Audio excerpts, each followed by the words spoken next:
इस अध्याय के अभ्यास प्रश्नों को एक एक करके हल करते हैं।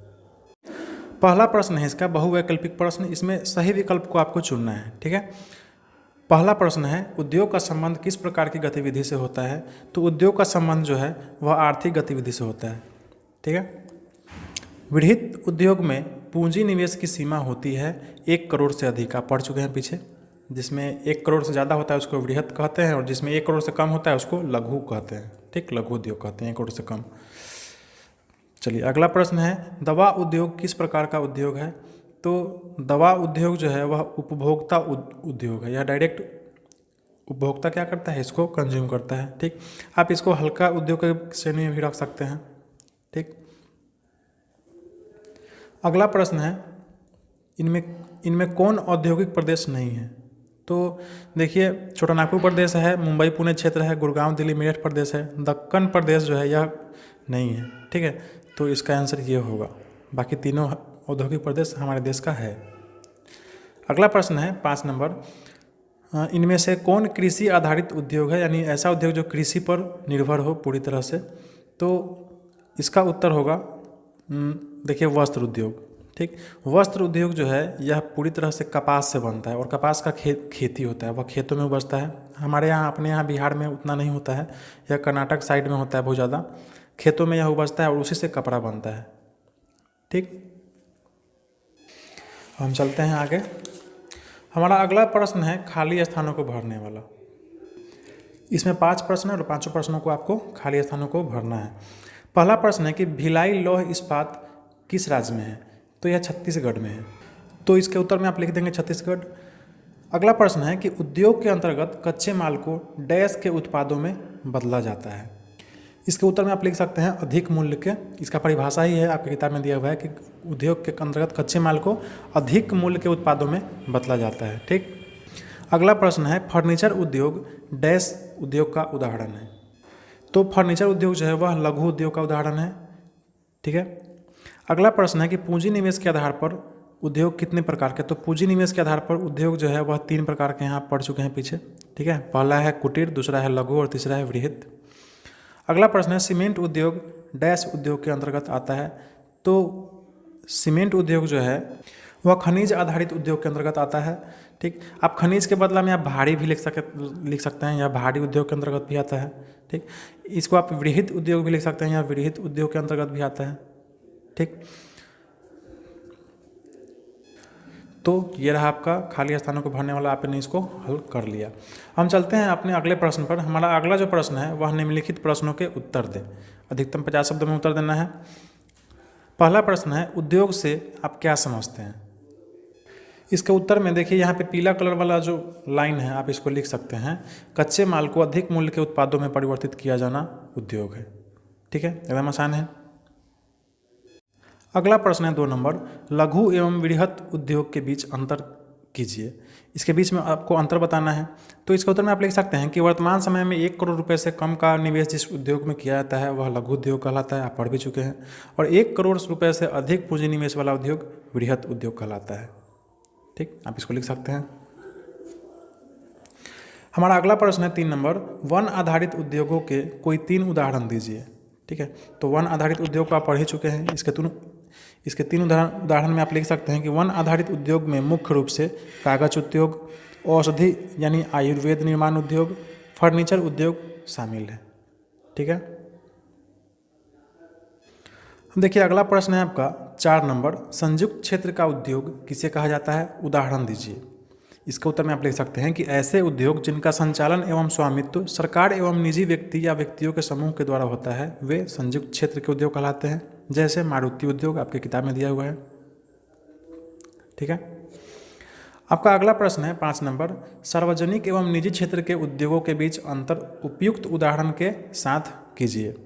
ठीक है, तो आप इसके उत्तर में लिख सकते हैं कि ऐसे उद्योग जिनका स्वामित्व और संचालन सरकार के द्वारा होता है उसे सार्वजनिक क्षेत्र के उद्योग कहते हैं, जैसे Hindustan aeronautics limited, steel authority of India इत्यादि।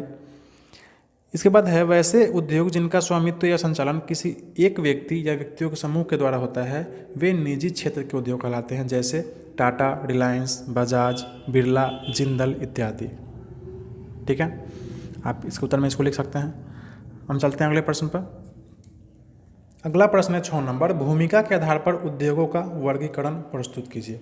भूमिका के आधार पर आपको उद्योग के प्रकार बताना है। तो देखिए, भूमिका के आधार पर उद्योगों को 2 प्रकार में बांटा गया है।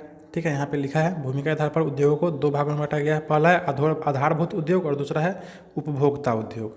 ठीक है, तो यहाँ से आप यहाँ तक आपको अगर सिर्फ इतना ही आंसर देना है तो आप यही 2 लिख के छोड़ सकते हैं, नहीं तो कुछ और लिखना है तो इसमें से भी आप जोड़ सकते हैं इसके आंसर में। ठीक है, इसका आंसर इसी में होगा। अगला प्रश्न है आपका 7 नंबर, भार के आधार पर उद्योग कितने प्रकार के होते हैं, उपयुक्त उदाहरण के साथ लिखें। इसका भी उत्तर आपके किताब में है। देखिए, भार के आधार पर 2 प्रकार के उद्योग है। पहला है भारी उद्योग, ठीक, और दूसरा है हल्का उद्योग। आप इस दोनों को यहाँ से आप लिख सकते हैं। इस दोनों के बारे में जितना चीज़ दिया हुआ है इसमें उदाहरण भी है, आप यहाँ से उसका आंसर लिख सकते हैं। ठीक है, यहाँ से यहाँ तक। चलते हैं अब अगले प्रश्न पर। आपका अगला और अंतिम प्रश्न है 8 नंबर कि भारत के कुछ प्रमुख औद्योगिक प्रदेश का उल्लेख कीजिए। तो भारत में कुल 8 औद्योगिक प्रदेश है और उसको आप पीछे पढ़ भी चुके हैं। ठीक है, और वो 8 औद्योगिक प्रदेश यहाँ लिखा हुआ है। ठीक, पहला है मुंबई पुणे क्षेत्र, दूसरा है बेंगलुरु चेन्नई सेलम क्षेत्र, तीसरा है अहमदाबाद बड़ोदरा सूरत क्षेत्र, चौथा है विशाखापट्टनम गुंटूर औद्योगिक क्षेत्र, पांचवा है गुड़गांव दिल्ली मेरठ औद्योगिक प्रदेश, और छठा है कोल्लम तिरुवनंतपुरम औद्योगिक प्रदेश, सातवां है छोटा नागपुर औद्योगिक क्षेत्र और आठवां है हुगली क्षेत्र। ठीक है, तो आप इसको यहाँ से लिख सकते हैं, इसका आंसर यहाँ से लेकर यहाँ तक में। हम चलते हैं अगले प्रश्न पर। अगला जो प्रश्न है 4 नंबर, इसमें थोड़ा डिटेल में आपको लिखना है इसका आंसर। पहला प्रश्न है कि उद्योग को परिभाषित कीजिए तथा इसका विस्तृत वर्गीकरण प्रस्तुत कीजिए।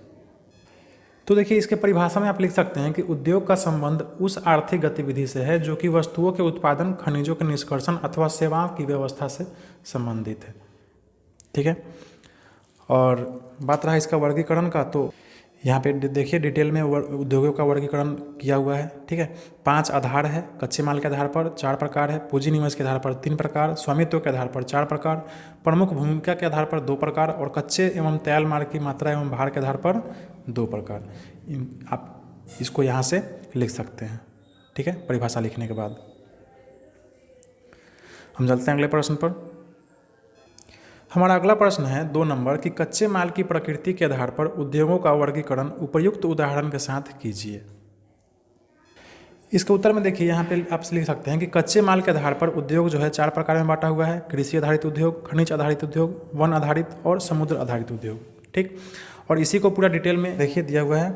कच्चे माल के आधार पर उद्योग का जो पहला प्रकार है वह है कृषि आधारित उद्योग। इसमें आप इसके उदाहरण लिख सकते हैं, वस्त्र उद्योग, खाद्य प्रसंस्करण, यह सब लिख सकते हैं। ठीक है, यहाँ से फिर इसके बाद आप आगे बढ़ेंगे तो आप ही की किताब में देखिए खम है खनिज आधारित उद्योग। इसमें भी आप कुछ लिख सकते हैं यहाँ से उदाहरण में, लौह इस्पात उद्योग, सीमेंट उद्योग इत्यादि। फिर इसके बाद देखिए वन आधारित उद्योग है, यहाँ से भी आप लिख सकते हैं। देखिए कागज उद्योग, औषधि उद्योग, औषधि निर्माण उद्योग, फर्नीचर उद्योग इत्यादि। इसके बाद देखिए समुद्र आधारित उद्योग में आप इसमें भी उदाहरण में लिख सकते हैं मछली उत्पादन, सीप संघ से जुड़े उद्योग, खाद्य प्रसंस्करण, औषधि इत्यादि। ठीक है, तो इसके उत्तर में आप अपने किताब से ही यहाँ से लिख सकते हैं। आपका अगला प्रश्न है 3 नंबर, स्वामित्व के आधार पर उद्योग कितने प्रकार के होते हैं, प्रत्येक का उदाहरण भी दीजिए। इसका उत्तर आप यहाँ से लिख सकते हैं। देखिए यहाँ से स्वामित्व के आधार पर उद्योग को मुख्यतः 4 भागों में बांटा गया है। सार्वजनिक क्षेत्र के उद्योग, इसमें आप लिख देंगे। निजी क्षेत्र के उद्योग, इसमें भी आप लिख देंगे। संयुक्त क्षेत्र, इसमें भी जो लिखा हुआ है वो लिख देंगे। और सहकारी क्षेत्र, इसमें भी जो लिखा हुआ है उसको आप लिख देंगे। ठीक है, तो यहाँ से यहाँ तक इस प्रश्न का उत्तर में आप इसको लिख सकते हैं। ठीक है, हम चलते हैं अगले प्रश्न पर। आपका अगला और अंतिम प्रश्न है 4 नंबर कि उद्योगों की अवस्थिति को प्रभावित करने वाले कारकों का वर्णन कर भारत के 5 औद्योगिक प्रदेशों के नाम लिखिए।